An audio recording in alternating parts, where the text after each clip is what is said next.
MrsSperry.com presents Macbeth, Act 4, Scene 1, Summary. There is the sound of thunder as the three witches enter a cave where there is a boiling cauldron. First witch says that the brindled or striped cat has meowed 3 times. Second witch agrees that the cat meowed 3 times and adds that a hedgehog cried out once. Third witch says her supernatural spirit helper, a harpy, is saying, "'Tis time, 'tis time." It is time. First witch says that it is time to dance. She says, "Round about the cauldron go, in the poisoned entrails," body parts, throw. First witch picks up a toad and says that it will be the first thing to go into the charmed magical pot. She says it had sat under a cold rock for a month with poison coming out of its skin as it sweated. After first witch puts the toad in the pot, the witches dance around the cauldron. They chant, speak musically. Double, double, toil and trouble, fire burn and cauldron bubble. Note, the witches are creating magic to cause trouble for Macbeth. Second witch says they should next put in a piece of fenny snake, swamp snake. Second witch says that next they must add eye of newt and toe of frog. Next, second witch says that they must add wool of bat and tongue of dog. Then second witch says that they are adding adder's fork and blind worm's sting. Second witch concludes by saying that they must put in lizard's leg and owlet's wing. Second witch says the body parts they have put in are for a charm of powerful trouble, and they must, like a hell broth, boil and bubble. Again, the witches dance around the cauldron. They chant. Double, double, toil and trouble, fire burn and cauldron bubble. Third witch says it is time to add more body parts to the cauldron. She begins, scale of dragon, tooth of wolf. Third witch continues, witch's mummy, maw and gulf of the ravined, hungry salt sea shark. Third witch says the next things to add are the root of the poisonous hemlock plant, which had been dug up on a dark night, and the liver of a Jew who had spoken against the Christian God. Third witch continues by saying it is time to add gall of goat and pieces of a yew tree which were cut off during a lunar eclipse. Third witch finishes putting things into the cauldron by adding a Turk's nose, a Tartar's lips, and a finger of a newborn baby whose prostitute mother strangled it after giving birth to the baby in a ditch. Third witch tells the mixture to get thick. Third witch tells the other witches to add the main body parts from a tiger to the cauldron.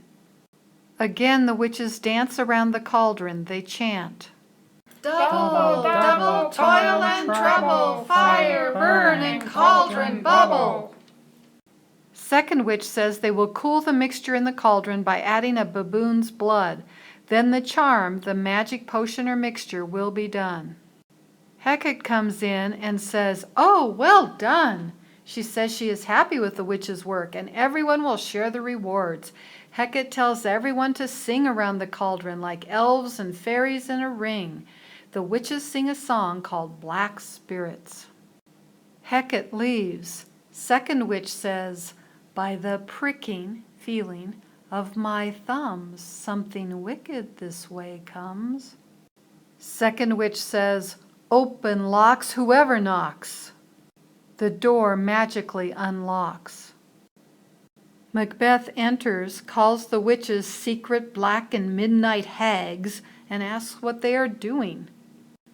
The witches say they are doing something for which there is no name. Macbeth says he is asking them to use their magic to answer his questions. He says he doesn't know how they know the things they know, but he tells the witches to answer his questions.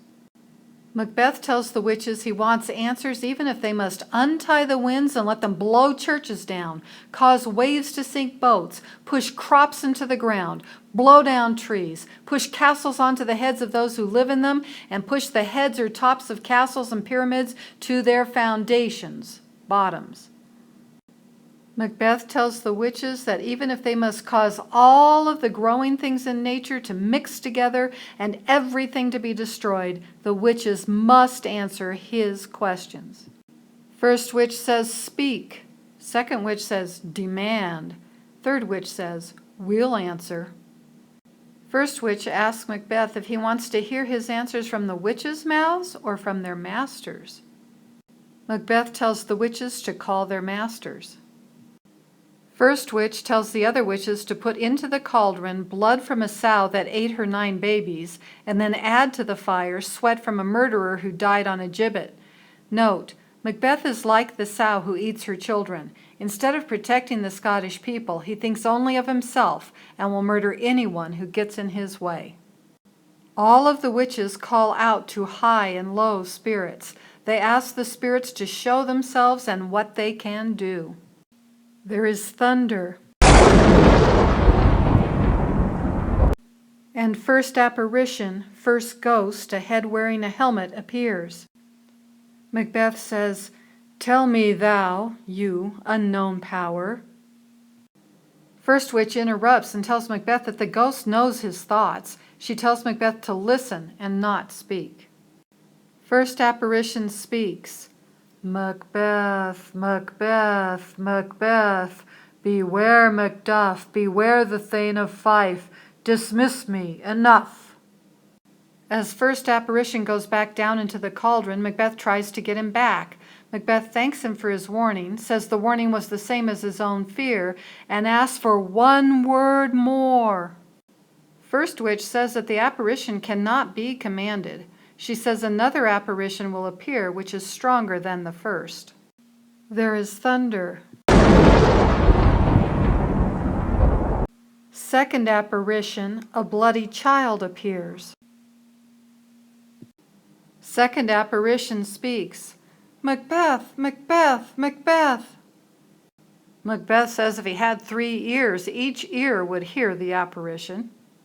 Second apparition tells Macbeth to be bloody, bold, and resolute, determined. The apparition tells Macbeth to laugh at the power of other men, because none of woman born shall harm Macbeth. After second apparition goes back down into the cauldron, Macbeth is confused. First apparition had said to beware, to be careful of Macduff. But second apparition had said Macbeth had nothing to fear from a man born from a woman. Second apparition is being equivocal, being misleading, because he makes it sound like Macbeth is safe from all men, since all men are born from a woman. We will learn later that Macduff was not exactly born from a woman. Macbeth speaks his thoughts aloud. At first he says, "Then live, Macduff. What need I fear of thee?" Then Macbeth changes his mind. Macbeth decides to control his own fate and make double sure that Macduff will be no problem. Macbeth says, as if he were speaking to Macduff, "Thou shalt not live." Macbeth adds that when Macduff dies, Macbeth will not have fear to keep him awake. Macbeth says he will be able to sleep even if there is thunder. There is thunder. Third apparition, a child wearing a crown and carrying a tree appears. Macbeth asks what the spirit is that looks like the son of a king and wears a crown. The witches say, "Listen, but speak not to it." Third apparition tells Macbeth to be brave like a lion and proud. The apparition says that Macbeth does not need to worry about his enemies until great Birnam Wood comes to him at high Dunsinane Hill. The witches tell Macbeth not to look for more answers.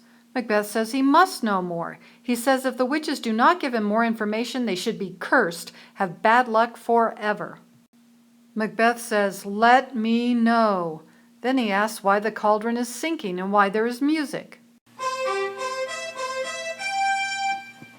First witch says, "Show." Second witch says, "Show."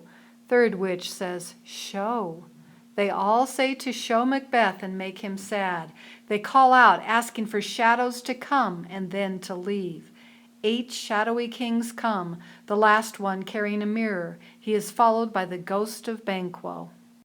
Macbeth talks to the last figure, saying it looks too much like Banquo's ghost. He tells it to go away. He looks at the first king and says that its crown hurts his eyes. Macbeth looks at each king and says they are all alike. He asks the witches why they are showing him the line of kings. He asks if the line will stretch out forever. Macbeth says the eighth king has a mirror that shows many more kings, some carrying double balls and triple scepters, showing that some of the kings ruled 2 or 3 countries. Macbeth says that now he sees the horrible sight and the truth that the line of kings are Banquo's descendants. Macbeth says he sees the bloody Banquo smiling and pointing at the kings to show that they are his. The kings and Banquo's ghosts disappear. Macbeth asks the witches if what he has seen is true. They say it is true and ask why he is surprised. The witches say they will cheer him up by showing him their talents. They will charm the air into making music, so King Macbeth will say they did their duty and entertained him. After the witches dance, they disappear. Macbeth asks where they have gone. He says the pernicious hour, the evil hour, should be marked on the calendar as forever cursed. Macbeth calls for the person he has had outside waiting to come in. Lennox enters and asks Macbeth what he wants. Macbeth asks Lennox if he has seen the weird sisters, the witches. Lennox says no, and Macbeth asks if the witches had not passed by Lennox. Again, Lennox says no. Macbeth says the air the witches ride on is infected. He says those who trust them should be damned. Macbeth says he heard horses galloping by and asks who came by. Lennox says 2 or 3 men have brought the message that Macduff has run away to England. Macbeth speaks aloud to Time as if Time were a person. He tells Time that it knew Macbeth's plan, his plan to kill Macduff. Macbeth says a plan is not completed unless it is done immediately. Macbeth says that from now on, the first feelings in his heart will cause the first actions of his hand. He will act as soon as he has an idea. Macbeth says he now has a thought and will act on it immediately. He will attack Macduff's castle and the county of Fife. Macbeth says he will kill Macduff's wife, children, and relatives. Macbeth says he will not speak of his plans with pride. He will not see more sights, more ghosts. He asks Lennox where the messengers are and tells Lennox to take him to them. They leave.